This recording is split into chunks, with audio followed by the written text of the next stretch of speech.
All right, so today we went through the process of watching and analyzing the opening price on ES, and I mentioned on Twitter that I was interested in this old high back here. That's largely linked to the fact that we had a gap. When the session started again last night, my local time, about 6 o'clock, we gapped down and then it just drifted lower. Had a small little rally in here. SMT divergence. I'll show you that in a moment. But in here, we have the market creating relative equal highs. It broke down. I gave you the fair value gap live this morning on the live stream. Walk you through the whole business of running out the sell side and the opening gap on Sunday, which is over here. All right, so the market trades down below the sell side here and into the Sunday gap opening. We traded through it all the way down to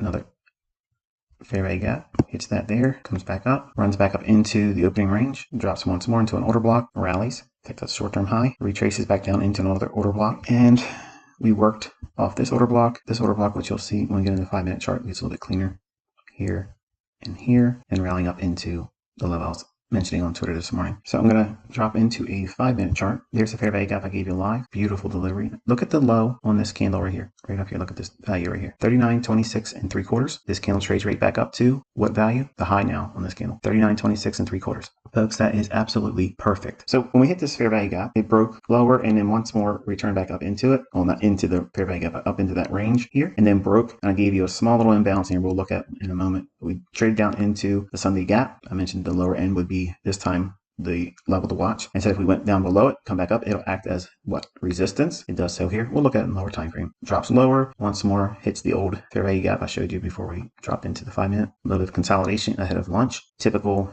retracement during the lunch hour, all the way back up to the opening range. Broke lower, small little swing low broken, back to a rebalance, and also look what it's doing here, folks. It's going back up into that old gap opening on Sunday. Trades up into it, acts as what? Resistance. Trades lower, down into an order block. Big down candle right there. That's the one over here. Hits it, starts to accumulate, rallies up, back above. Price goes above the opening gap, or gap opening rather, from Sunday. Then trades back down into it. See that? Hits it, rallies, falls short of what?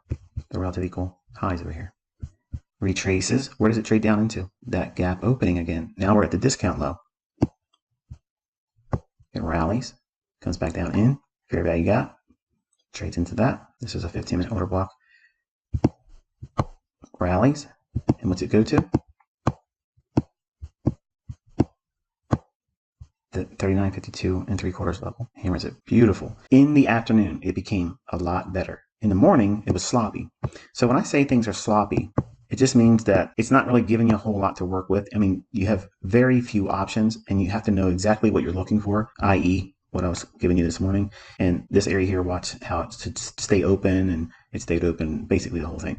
This is sloppy. Even though it's a nice delivery, it's not giving you all of the mechanics of entry, like this one here, this one here, this one here, and then run to the objective I was drawing your attention to today.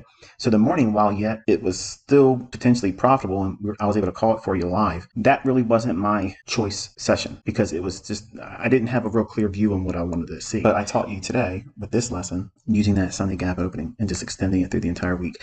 Sometimes the week will just run away from it and won't really come back to it. But in weeks where there's consolidation, like FOMC, we have that to deal with for this calendar week. And those types of events create these choppy range-bound markets that don't give you the real clean takeoff one-way directional move.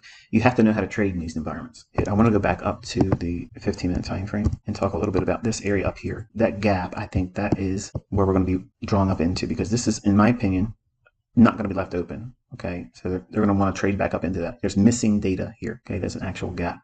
So it'll want to draw up into that. And to what price level? I'd like the low on that candle. Okay, so if it was going to be a perfect delivery, it would go right to that candle's low. But I'm not expecting perfect. I'm not suggesting that at all. But if we go above this area, that means we're probably going to go into a deeper run on the daily. So we're likely to run this high here, and we have an order block there. So the low at 4,000. So it's something to consider and watch going forward for the rest of the week. I may be wrong, but it's just something for you to go into your charts and start studying and looking for.